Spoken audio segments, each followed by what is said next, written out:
A criminal mastermind known as the Mechanic attempts a break-in with his gang to steal a motherboard. The ninja arrive to stop them, but the Mechanic gets away with the motherboard. The Mechanic attempts to escape, but he ends up getting caught by the ninja. They decide to investigate the place that the Mechanic was going to. Inside the Mechanic's lair, Jay finds an old video game known as Prime Empire. Jay explains that it was created by Milton Dyer, but for some reason it was never released to the public. Nerd. Jay tries to play the game, but it doesn't work, until he figures out that it needed the motherboard they found earlier.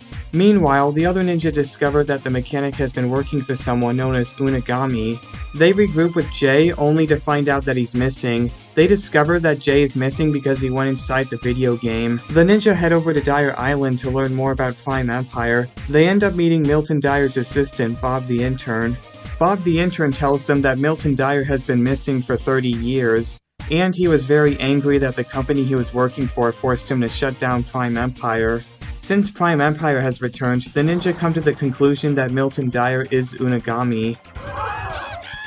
Cyrus Borg takes a look at the original game, and he comes to the conclusion that in order to save Jay and other players that have been trapped in the game, they would have to go into the game themselves to defeat Unagami. Except Zane and Pixel can't go in because they're robots and their programming might get messed up, so it's up to Cole to play the game long enough for most of them to get in.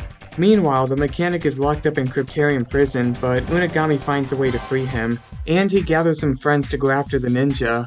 The Mechanic and his friends make it to Borg Tower where they try to stop the ninja from entering Prime Empire. Luckily, Cole accomplishes the mission and the ninja are able to go inside. As the others make their escape, Zane takes the motherboard with them. No! The ninja make it into the video game world of Prime Empire, but they encounter trouble. They learn that they can't use abilities they already know, such as elemental powers or spinjitzu in the Prime Empire. When all hope seems lost, Jay comes in to save them, along with a bunch of other Jays. The Jays are actually part of a fan club known as the League of Jays. They meet someone known as Scott who's been trapped in the game for 30 years. Wow, my life is terrible. Scott takes the ninja to the League of Jays hangout place, where they meet Superstar Rockin' Jay, also known as the Real Jay. Meanwhile, a guy known as Aquino does his daily routine, which is to help other players get through a zone of the Prime Empire. However, the players he tries to help keep dying, which makes him feel bad about himself.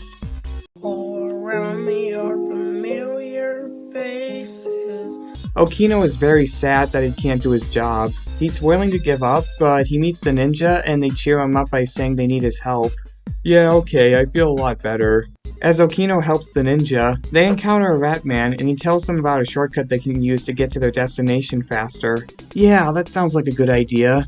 It turns out it's not because the whole thing was a trap, and the ninja are dying and losing their lives. But luckily, Aquino comes in to save them. They make it to the Cliffs of Hysteria, and they buy some equipment to be able to climb it.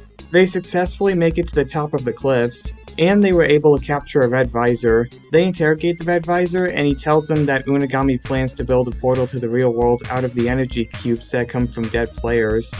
And then he blows up. Aquino leads the group into the maze of the Red Dragon, but when he least expects it, the world around him comes to a pause. And that's when Unagami comes in to give him a proposition. If he betrays the ninja, then he can join Unagami in leaving the game to go to the real world. But Aquino refuses to do so, which makes Unagami very upset. They make it to the center of the maze where they find the prize they were looking for, a Kitana, which they need 3 of in order to get close enough to Unagami. But the Red Dragon is also there, and he doesn't plan on letting them leave with it. The world pauses again, and Aquino is told that if he does nothing and let the ninja get killed, then that will let him leave the Prime Empire along with Unagami. But Aquino defies him anyway by showing the ninja how to kill the Red Dragon. The Red Dragon is defeated, and all that's left of him is a blue amulet, which Jay can only use once to summon it as an ally. The game pauses once again, and Unagami is very unhappy what Aquino did, and he promises that Aquino will never get to leave the game. The ninja thank Aquino for helping them get the Kitana, and Aquino decides to go on his own adventure instead of helping others. The ninja need to enter the Speedway 5 billion race to get the second Kitana, but they are told they don't have enough currency to be able to enter. They are able to earn more credits by having Jay and Nia compete in a dance-off. The ninja paid the entrance fee, and they're working on vehicles they can use in the race.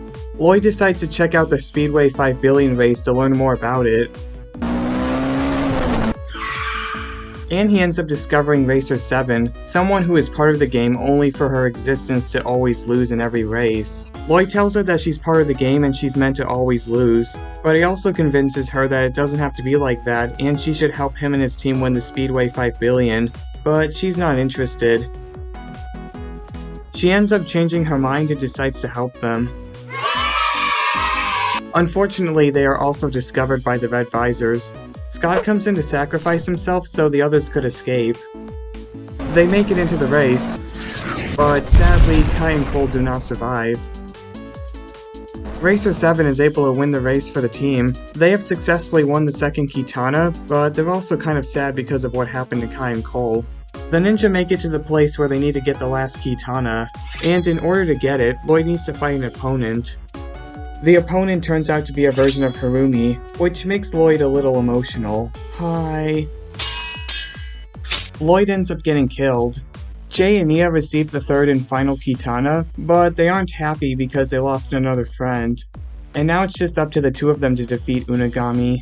Meanwhile, Zane acts like a detective while he and Pixel are looking for Milton Dyer in the real world, and Pixel is not impressed. I am not impressed.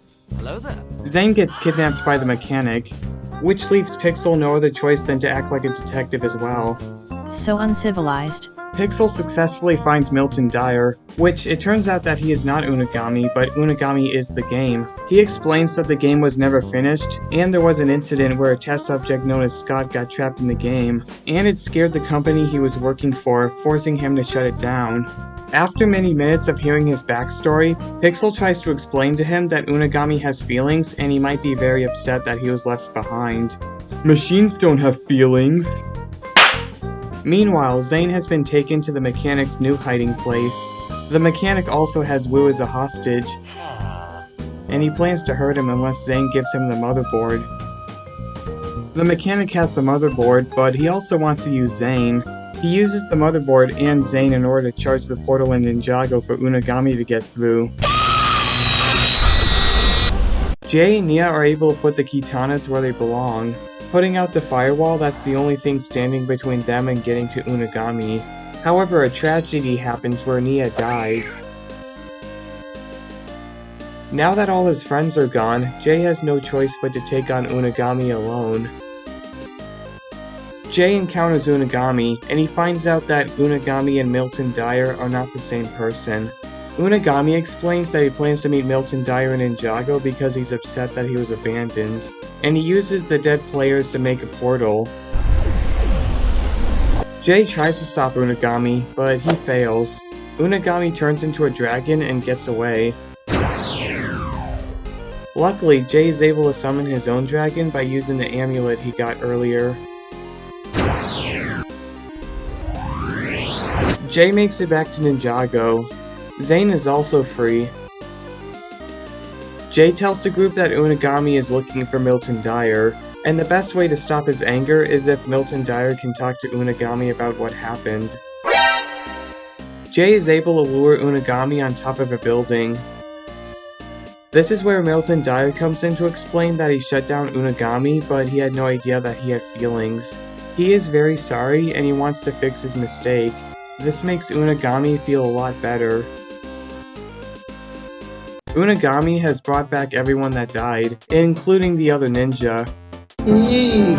Milton Dyer and Unagami have made peace, and they set out to go home.